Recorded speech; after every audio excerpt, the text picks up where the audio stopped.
Ghost Cult Magazine welcomes in Cam from Veio. How are you doing, man? I'm doing good. Thank you for having me. I thank you for being here, my brother in facial hair and seltzer water. It is awesome to catch up with you. You guys have the deluxe edition of your last album coming out soon, Vitruvian. Super excited to break this all down and talk to you about these new reimaginings of singles and all this cool stuff you're working on. New music right now in the studio, very exciting. But of course, these are the hell times, and I don't want to lose that human part of me that is like only focused on art and music. So I just want to make sure you're okay, your band, your brother, your family, your friends, everybody's okay, because it's been such a hard time. Everybody's okay. Like you say, like everywhere else, it's just been kind of crazy. The whole music industry's been shut down. We haven't been able to tour at all on this record that you're talking about right now.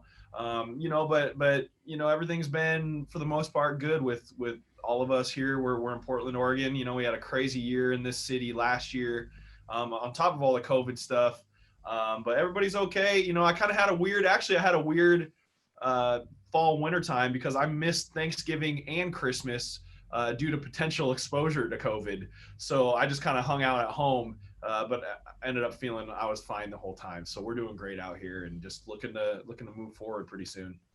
Right on. Well, safety first, A. And B, yes, Portland has been the epicenter of drama and strife, and hopefully nobody has been harmed, arrested, protesting Yeah. using their actual American rights. It's kind of funny how we have like two kinds of Americas, where we had people peacefully protesting in the streets treated like armed war criminals, and then other people just stormed the Capitol and try to take over the country, and these people were like arrested alive.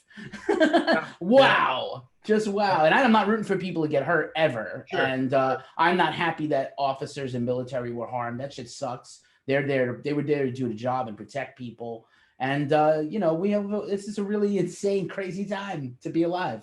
Crazy time to be alive, and hopefully it goes back to somewhat normal fairly soon. Right on. And Portland is one of my favorite cities in America, and one of what I consider to be the crucial cities for rock music and heavy metal in the country also. So it's my personal selfishness of the music business being so dire, and look, there are worse problems in the world, and we can't go to shows, and I cry about this daily. But I'm also self-aware to know that obviously people have it a lot worse than this. But my hope is that things are going to come back, and if some places are shuttered, other ones will reopen, and maybe new places will sprout up. Because Portland is a really pivotal town to me in the music world. It is, it's a great city. I'm born and raised here. I've lived all over the country for periods of time, but I'm biased a little bit. It's home. Portland has a lot of, we've had a great history of rock and roll here. Unfortunately, in the last several years, a lot of venues have closed. Not due to COVID, but for whatever other reason, development, you know, things just going out of business. So it's been pretty unfortunate. And we lost our big rock radio station here in Portland about 10 years ago now. So it's been kind of a weird time trying to be in a rock band here in the Northwest. But at the same time, Portland is home to a lot of artists and all shapes and forms, and so there's a lot of good musicians here. There's a lot of good artists here, and just it kind of breeds that culture here, which is a lot of fun. I just want to give people a little history on the band because it's such a cool band and you guys have been around a few years. How obviously you had a band with your brother. So how did you sort of get started in music yourself? And then how did this band kind of develop? Well, we both started playing. My brother and I both started playing music when we were really young. The house we moved into when I was like 5 years old had a grand piano left in there, and so I started, banging around on that. And pretty soon, my parents were like, "Hey, do you want to take piano lessons?" And I said, "Sure." And then once my brother got a couple years older, he followed suit in that. And then we actually moved again. And our little town that we moved to had a little corner music store right as you get into town, and then a bunch of guitars hanging in the windows. So one day I was like, "Hey, can we stop in there?" And I picked up the guitar. My brother actually picked up the guitar for a very brief time, and then just kind of for whatever reason, kids decide to just do things. He wanted to pick up the drums, and so we started playing music together as a drummer guitarist. When I was 10, 11 years old. Had a middle school and high school band, kind of took the college years off, because I went away to school. He went to school as well. And then a couple years after we were out, we're like, "Hey, we still both play a little bit here and there. Let's try to start forming up this another project." And so we slowly, over the years, just kind of like a little bit for fun, but also taking it semi-seriously too. Started to develop things that eventually became this band. And now here we are in 2021, trying to get back out and do it seriously once again. Right on. I'm not going to try to put you on the spot too badly, but of course, there are many bands in the history of music with brothers. Creedence Clearwater Revival, Van Halen, Pantera, rest in peace. A lot of good, rest in peace, Eddie Van Halen. A lot of good brother acts, but also Oasis, who makes you want to steal each other's drugs and girlfriends and kill each other. So, how would you typify your relationship to the band with your brother? It's usually pretty chill. We get along really well, but at times, I don't know if they're listening in here in the other room of the studio, but our bass player over here, Chris, would probably be like, oh, sometimes you don't want to be in the room with the both of them too, because we just do have like little normal brother spats from time to time. I'm a little harder on him than I am on the rest of the guys in the band, and vice versa and stuff. So, but usually it's just a lot of fun. It's cool to be able to play, and continue playing music with someone you grew up with, and obviously like a very close friend of mine, as on top of being a brother. And it's pretty rad. It's pretty fun. Awesome. I'm glad to hear it. Sometimes you get that answer and it's like, no, actually, I can't stand this dude. I want to throw him through a window. But at least you guys get along. Mom and pop will be happy. For sure. And so, yeah, obviously, again, the loss, you didn't get to tour behind this awesome album. And now the decision to re-release the album in a deluxe form with these really cool reimaginings. So I'm super hype about dug the record a lot. And now I really am getting, it's almost like I get to rediscover the album, and probably you too. Yeah, cool. Well, thank you for the compliments. All of a sudden we're ready to release it. We finish everything up, and then COVID hits. And so we're like, well, we don't really want to sit on this music. We can't really afford to sit on this music for too long. So we let it go for a couple months to see where things were going to go. And then we finally, last June, decided to release the record. Unfortunately, like you said, we can't tour on it, which is what bands do. We love to come to play for our fans and friends and just new audiences everywhere. And so we let it ride over last spring, summer, fall. A couple of our singles on it were, on American rock radio. We scored top 30 on the lead single of the album. And then, nothing really became of it, to a certain degree, because we couldn't go play for people. And so we were like, itching to get new music out. Like, what can we do now, but not really forget about this record that we're really proud of and put a lot of work into? Well, let's do something that we haven't ever really done before. Let's make some, what we're calling reimagined tracks, where we took 4 of the songs off the record, off of Vitruvian, and really shaped them into acoustic tracks / electronic tracks / one of them sounds like a Mortal Kombat like soundtrack song. And so, yeah, it was a really fun experience, a really cool experience. Chris, our bass player, did a lot of the program. Well, he did all the electronic programming on it, and did a great job with that. And so we're just excited to kind of get some songs out in a different light, in a different mindset than what we've ever done before. Awesome. Actually, that electronic track is my favorite. And I really did. I love that Mortal Kombat shout out, because that was such a, that is a record for a lot of people that really turned them on to almost this whole subgenre of metal and rock. And it's great to hear that influence, even just in a passing mention, got me excited. So yeah, man, I love the series of singles. You did a couple of fun covers. It feels like you guys are very free and you don't feel like pigeonholed at all. I feel like you're the kind of band that's, could be appealing. You have very great, very strong songs, big choruses, but also heavy. So you can kind of appeal to different kinds. You can play with different kinds of bands. And I feel like it's the same thing at radio, where you have different kinds of songs that could touch different kinds of audiences.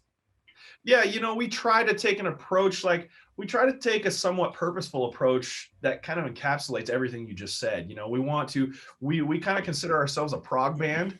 We like playing a lot of stuff that's a little more out there, a little more odd, a little more just unique and has specific characteristics. But then we also want to be able to appeal to a wider audience. I grew up listening to bands that were quote unquote radio bands, and while we like playing the interesting stuff, we realize it's very important to different demographics within rock and roll, that people can connect with, you lyrically and sing along, and not just, nerd out on the musicality all the way, So we kind of toe a fine line there, while still just trying to be who we are as artists and as people, and the music that just flows out of our spirit and our mind like so freely. I love your lyrics. They're very upbeat. You know, there's a lot of, it's very easy to be, you know, especially in this time in the world, really down. But it feels like a lot of your stuff is very uplifting. Yeah, thank you. So I try to take lyrical approaches where I like my songs to mean something. I like them to come from the heart, to have a message behind a lot of it. With this last record, Vitruvian, we named it after Vitruvian Man, which is a very famous sketch by Leonardo da Vinci, the guy with his outstretched hands and he's inside the circle. And originally that means, well, the translation is proportions of man physically. And so what I did with this record was lyrically, I wanted to take different proportions of mankind, just humankind, and put them into different categories in the lyrics. So actually, each track on this record has a specific proportion of being a human being. And so that's what I themed the lyrics to each song after. And so it covers everything from defiance of authority to grief to just awe and wonder to anxiety and depression, and all that stuff. And so I really like my songs to mean something and to have a message between them. Dustin Kensrue from Thrice is one of my favorite lyricists of all time. And so he's been a huge inspiration from when I was like pretty young in writing meaningful lyrics.